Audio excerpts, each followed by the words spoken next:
톨스토이는 말년에 이런 말을 남겼다. 사람이 필요로 하는 것은 아주 적은데 그 적은 것을 깨닫기까지 온 생애가 걸린다고.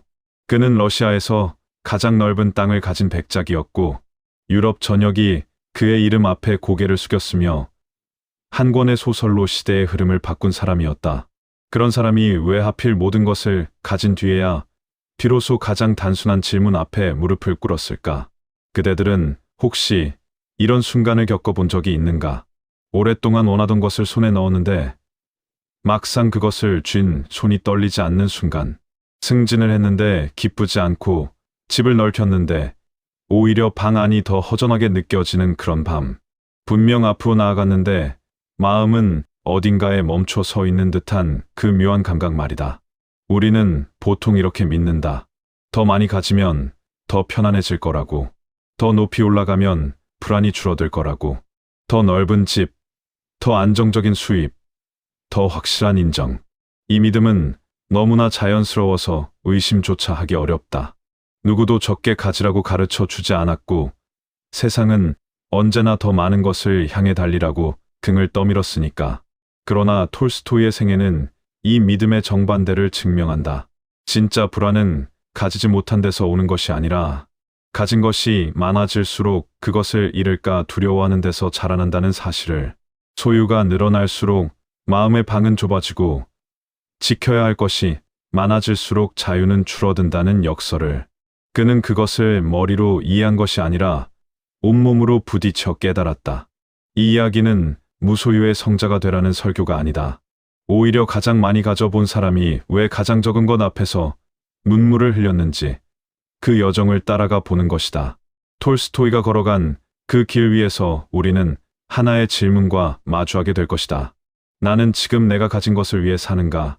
아니면 내가 가진 것이 나를 대신 살고 있는가? 그 답은 아직 열어두겠다.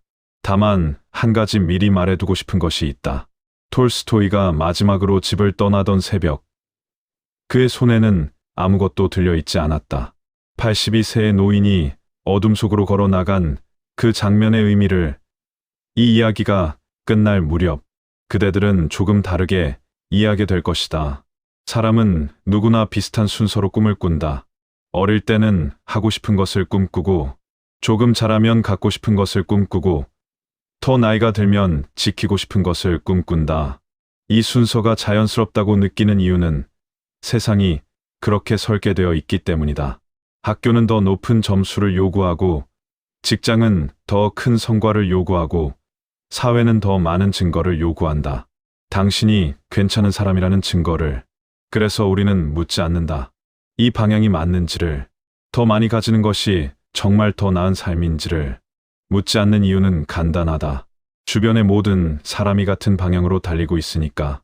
멈추면 뒤처지고, 뒤처지면 불안하고, 불안하면 다시 달리게 된다. 이 순환 안에서 우리는 한 번도 속도를 줄여본 적이 없다. 톨스토이도 그랬다. 그는 20대에 이미 러시아 문단의 중심에 섰다. 크림 전쟁에 참전해 포화 속에서 용기를 증명했고, 돌아와서는 소설을 썼다. 34세 결혼하고 야스나야 폴리아나의 넓은 영지에서 아이들을 키우며 지필에 몰두했다. 전쟁과 평화가 세상에 나왔을 때 유럽은 경탄했고, 안나 카레니나가 뒤를 이었을 때 그의 이름은 하나의 시대가 되었다. 명예, 재산, 가족, 건강, 사람이 원할 수 있는 거의 모든 것이 그의 손안에 있었다. 그런데 바로 그 지점에서 톨스토이는 무너지기 시작했다. 50세 무렵, 그는 갑자기 글을 쓸 수 없게 되었다. 아침에 눈을 뜨면 왜 살아야 하는지 알 수 없었고, 서재에 놓인 사냥용 총이 자꾸 눈에 들어왔다. 모든 것을 가진 사람이 삶의 의미를 잃어버린 것이다. 그는 후에 이 시기를 회고하며 자신이 마치 숲속에서 길을 잃은 사람 같았다고 했다. 앞으로 갈수록 더 깊은 어둠뿐이었다고. 이 지점에서 하나의 태제가 조용히 모습을 드러낸다. 사람은 가진 것이 많아질수록 자기 자신에게서 멀어지기 쉽다. 소유는 외부의 안전을 만들지만 동시에 내면의 소리를 덮어버린다. 바깥이 풍요로울수록 안이 텅 비어가는 이 역설을 톨스토이는 자신의 몸으로 증명한 첫 번째 사람이었다. 문제는 가난이 답이라는 것이 아니다. 핵심은 방향이다. 우리가 무언가를 향해 달려갈 때 그것이 진짜 내가 원하는 것인지 아니면 불안이 시키는 것인지 그 차이를 알아차리는 눈이 있느냐 없느냐. 톨스토이는 그 눈을 갖기까지 50년이 걸렸다. 그리고 그 눈이 열린 뒤에 30년은 그 이전과 완전히 다른 삶이었다. 톨스토이의 위기는 어느 날 갑자기 찾아온 것처럼 보이지만 사실 그 씨앗은 훨씬 이전에 뿌려져 있었다. 젊은 시절에 그는 거칠고 방종했다. 카잔 대학을 중퇴한 뒤 카프카스로 떠나군에 입대했고 전장에서 죽음을 목격하면서도 한편으로는 도박에 빠져 재산을 탕진하기를 반복했다. 그는 자신의 일기에 스스로를 향한 혐오를 수없이 적었다. 또 졌다. 또 약속을 어겼다. 나는 왜 이 모양인가? 20대의 톨스토이는 자기 안에 있는 어떤 공허를 외부의 자극으로 채우려 했고 그때마다 더 깊은 구덩이가 파였다. 글이 그를 구했다. 세바스토폴 전투를 겪으며 쓴 초기 작품들이 문단의 주목을 받았고 그는 비로소 자신의 삶에 의미가 생겼다고 느꼈다. 이후 결혼과 함께 찾아온 안정은 그에게 지필의 토양을 마련해 주었다. 아내 소피아는 원고를 정서하고 아이들은 영지를 뛰어다녔고 톨스토이는 서재에 앉아 러시아의 역사를 소설 안에 담았다.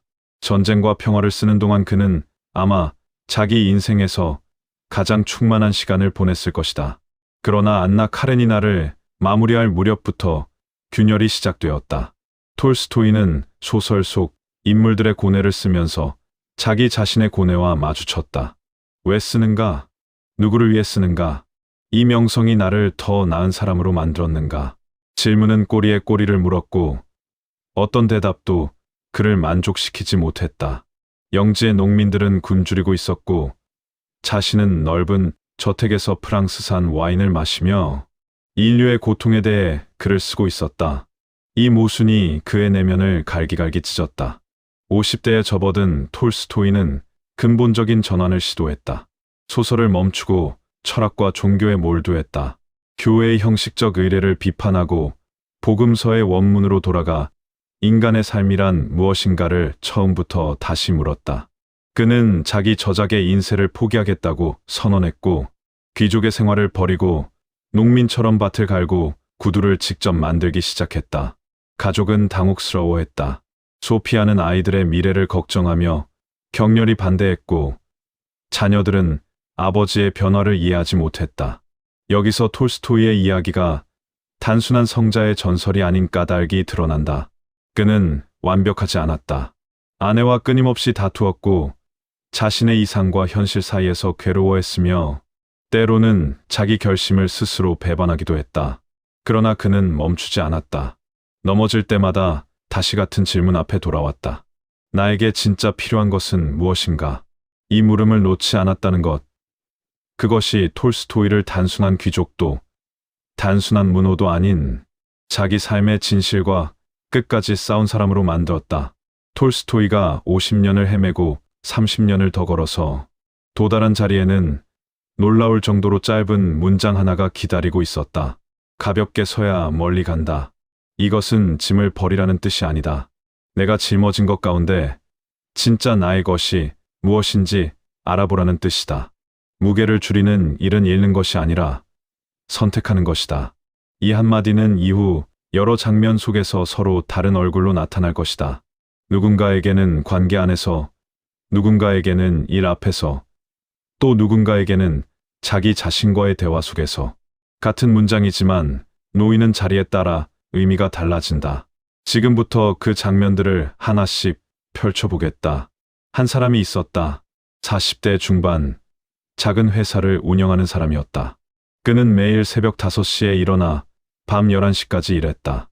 직원들의 급여일이 다가오면 잠을 이루지 못했고 거래처의 전화가 올 때마다 심장이 빨라졌다. 아내는 얼굴을 보기 어려웠고 아이들은 아버지의 빈자리에 익숙해져 갔다. 그에게 누군가 물었다. 왜 그렇게까지 하느냐고. 그는 당연하다는 듯 대답했다. 가족을 위해서라고. 그런데 정작 그 가족이 가장 원하는 것은 저녁 식탁에 함께 앉는 것이었다. 그가 지키려 한 것과 가족이 바란 것 사이에는 넓은 간극이 있었다. 가볍게 서야 멀리 간다. 그는 무엇을 위해 그토록 무거운 짐을 지고 있었던 걸까? 또 한 사람이 있었다. 30대 초반의 여성이었다. 그녀는 모든 관계에서 좋은 사람이 되려고 애썼다. 부탁을 거절하지 못했고 누군가의 기분이 상할까봐 자기 생각을 말하지 않았다. 주변 사람들은 그녀를 다정하다고 했지만 정작 그녀 자신은 점점 투명해지는 기분이었다. 어느 날 오래된 친구가 전화를 걸어왔다. 너 요즘 괜찮아? 그 한마디에 그녀는 뜻밖의 울음이 터졌다. 괜찮지 않다고 말한 것은 그날이 처음이었다. 가볍게 서야 멀리 간다는 것은 때로 다른 사람의 기대를 조용히 내려놓는 일이기도 했다. 세 번째 장면은 조금 다르다. 은퇴를 앞둔 60대의 남성이었다.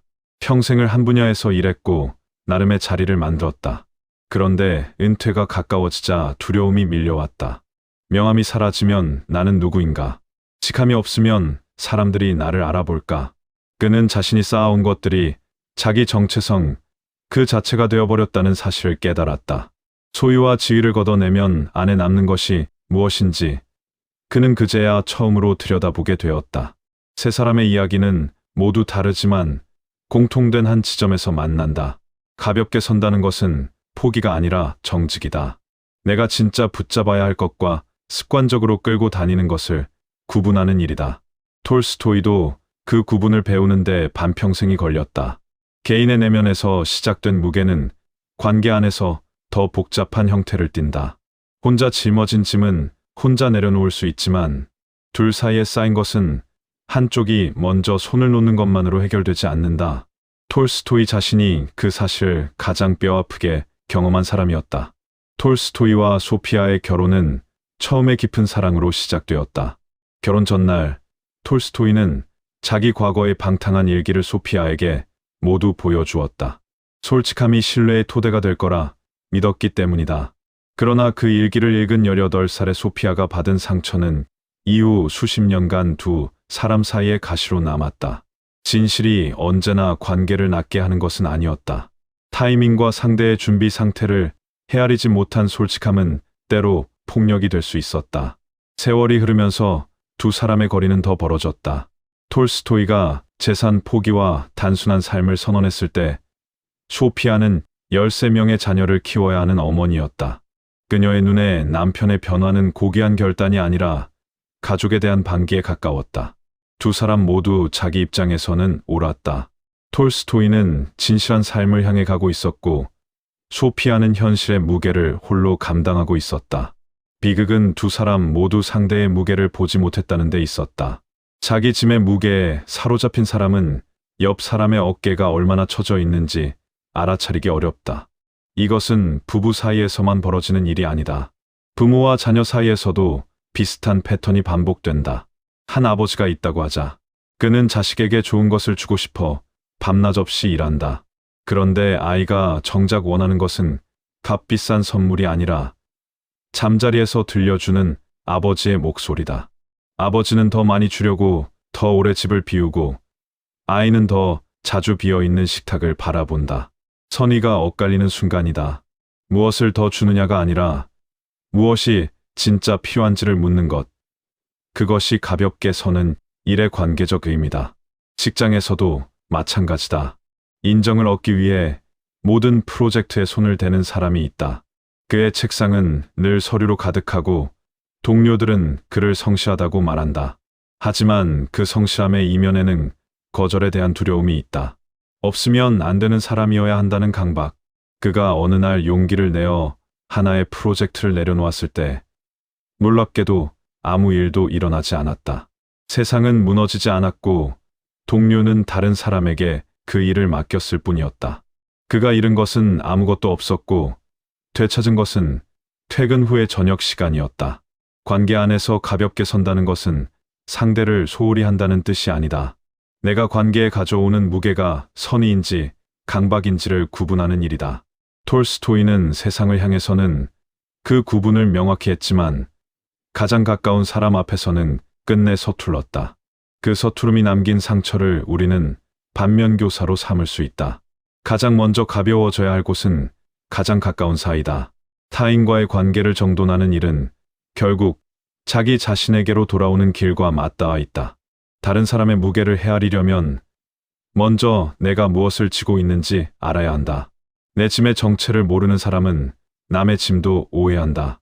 톨스토이가 50대의 위기를 지나며 가장 먼저 한 일은 자기가 왜 글을 쓰는지를 다시 묻는 것이었다. 명예를 위해서인가? 돈을 위해서인가? 자기 안에 무언가를 표현하기 위해서인가? 그 질문은 곧 더 깊은 질문으로 이어졌다. 나는 왜 사는가? 무엇이 나를 아침마다 일어나게 하는가? 그는 과학서를 읽고 철학서를 뒤지고 종교의 원전을 탐독했지만 어떤 책도 그 물음에 완전한 답을 주지 못했다. 답은 뜻밖의 장소에서 찾아왔다. 톨스토이는 영지의 농민들을 관찰하기 시작했다. 그들은 글을 읽지 못했고 재산이라 할 것도 없었지만 삶의 의미를 묻느라 괴로워하지 않았다. 아침에 일어나 밭을 갈고 빵을 나누고 해가 지면 잠자리에 들었다. 그들의 하루에는 군더더기 없었다.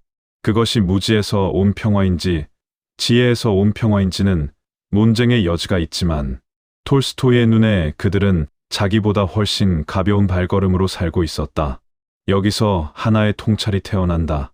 삶이 복잡해지는 것은 삶 자체가 복잡한 탓이 아니라 삶 위에 우리가 쌓아 올린 것들이 복잡한 탓이다. 기대, 비교, 불안, 체면, 조건. 이것들을 걷어내면 삶은 놀라울 만큼 단순한 형태를 드러낸다. 먹고, 관계 맺고, 쉬고, 의미를 느끼는 것. 인간에게 진짜 필요한 것은 그 정도라는 것을 톨스토이는 농민들의 등을 보며 깨달았다. 그러나 깨달음과 실천 사이에는 늘 간극이 있다. 톨스토이도 예외가 아니었다. 그는 단순한 삶을 설파하면서도 넓은 저택에서 살았고 채식을 선언했다가 때때로 고기를 먹었으며 자기 인생을 포기한다고 했다가 가족의 반대에 부딪혀 타협하기를 반복했다. 이런 모순은 그를 위선자처럼 보이게 할 수도 있다. 하지만 다르게 보면 이것이야말로 인간이 자기 내면과 정직하게 싸우는 모습 그대로다. 완벽한 실천이 아니라 포기하지 않는 방향이 중요하다. 가볍게 서야 멀리 간다는 말은 단번에 모든 짐을 벗으라는 뜻이 아니다. 오늘 하나를 내려놓고 내일 또 하나를 살펴보는 과정이다. 자기를 이해한다는 것도 마찬가지다. 한순간의 깨달음으로 완성되는 것이 아니라 매일 조금씩 자기 안을 들여다보는 습관에 가깝다. 톨스토이는 그 습관을 일기라는 형식으로 평생 이어갔다. 20대의 자기 혐오에서 시작된 일기는 80대에는 고요한 자기 관찰의 기록이 되어 있었다. 같은 사람이 같은 행위를 했지만 그 안에 담긴 태도가 완전히 달라진 것이다. 자기 자신을 이해할 줄 아는 사람은 타인의 무게도 다르게 본다. 내가 왜 이것을 붙잡고 있는지 아는 사람은 상대가 왜 저것을 놓지 못하는지도 헤아릴 수 있다. 이해는 판단보다 먼저여야 하고 고요는 말보다 앞서야 한다. 우리는 보통 삶을 더하기로 이해한다. 더 많은 경험, 더 넓은 인맥, 더 높은 성취. 그러나 톨스토이가 도달한 자리는 정반대였다. 삶을 깊이 살수록 뺄셈이 중요해진다는 것. 더하기는 가능성을 넓히지만 빼기는 본질을 드러낸다. 설명보다 존재가 무겁다. 아무리 좋은 말을 늘어놓아도 그 사람이 어떤 표정으로 앉아 있는지가 더 오래 기억에 남는다. 아이에게 100번 사랑한다고 말하는 것보다 아이 옆에 조용히 앉아 같은 하늘을 바라보는 한 시간이 더 깊이 스며든다. 톨스토이가 만년의 글보다 행동을, 연설보다 침묵을 택한 것도 같은 맥락이었다. 말의 양보다 침묵의 밀도가, 증명의 횟수보다 일관된 태도의 무게가 더 멀리 전해진다는 것을 그는 알았다. 속도보다 방향이 중요하다. 빨리 달리는 사람은 어디로 가는지 잊기 쉽고, 느리게 걷는 사람은 자기 발밑을 볼 여유가 있다. 톨스토이의 만년은 느렸다. 영지를 거닐며 농민들과 대화하고 찾아오는 이들의 이야기를 들었다. 세계 각지에서 편지가 왔고 그는 한 통 한 통에 정성스럽게 답했다. 간디도 그에게 편지를 보낸 사람 가운데 하나였다. 두 사람은 비폭력과 단순한 삶이라는 주제로 짧지만 깊은 서신을 주고받았다. 대륙을 건너 두 사람을 이어준 것은 명성이 아니라 같은 질문을 붙들고 있다는 공명이었다. 소유보다 연결이 사람을 살린다.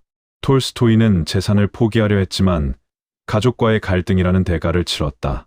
그 과정에서 그가 진짜 놓치고 있었던 것이 무엇인지가 보인다. 물질을 내려놓는 것은 시작에 불과했다. 진짜 어려운 일은 자기 오름을 내려놓는 것이었다. 나의 방향이 맞다는 확신이 강할수록 다른 사람의 두려움은 눈에 들어오지 않는다. 이상을 향해 달려가는 자기 발소리가 옆 사람의 울음소리를 덮어버리는 것이다. 결국 단순하게 산다는 것은 물건을 줄이는 문제가 아니다. 마음의 층위를 줄이는 일이다. 판단 위에 판단을 쌓고 걱정 위에 걱정을 올리고 후회 위에 후회를 포개는 그 습관을 멈추는 일이다. 복잡함의 뿌리는 바깥에 있지 않다.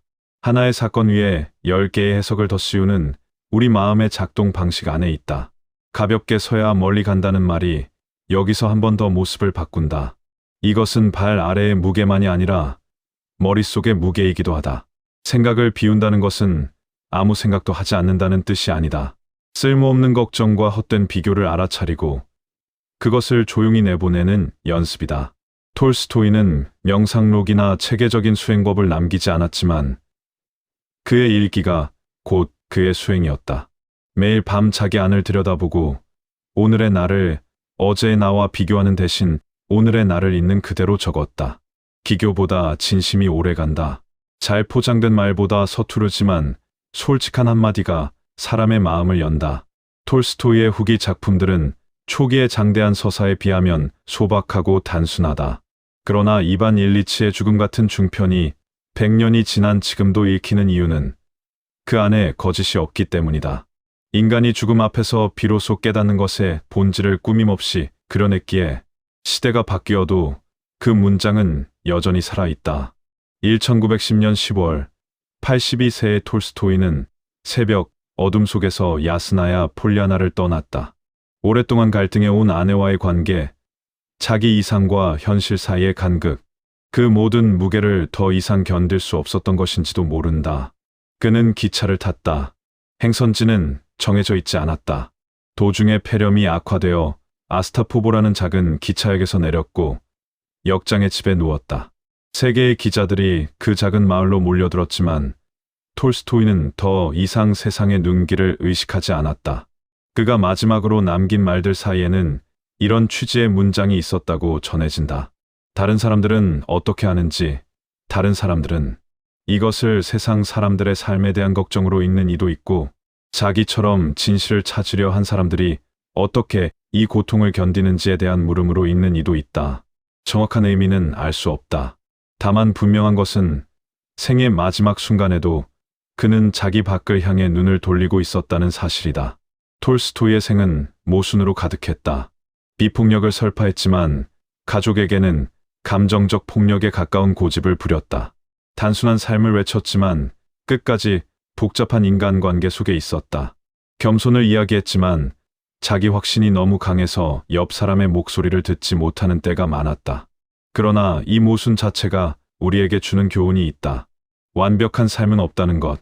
중요한 것은 완벽해지는 것이 아니라 자기 불완전함을 알면서도 더 나은 방향을 향해 한 걸음을 떼는 것이라는 사실이다. 그대들에게 묻고 싶다. 지금 삶의 무게가 버겁다고 느낀다면 그 무게의 정체를 마지막으로 들여다본 것이 언제인가? 습관적으로 들고 다니는 것은 없는가? 남들이 들고 있으니까 나도 들고 있는 것은 아닌가? 혹시 그 짐을 내려놓으면 안 된다는 믿음 자체가 가장 무거운 짐은 아닌가? 여기 작은 실천 몇 가지를 남긴다. 오늘 하루가 끝나기 전에 자기에게 물어보라. 오늘 내가 한 일 가운데 진짜 내가 원해서 한 일은 몇 개인가? 이번 주 안에 하나만 줄여보라.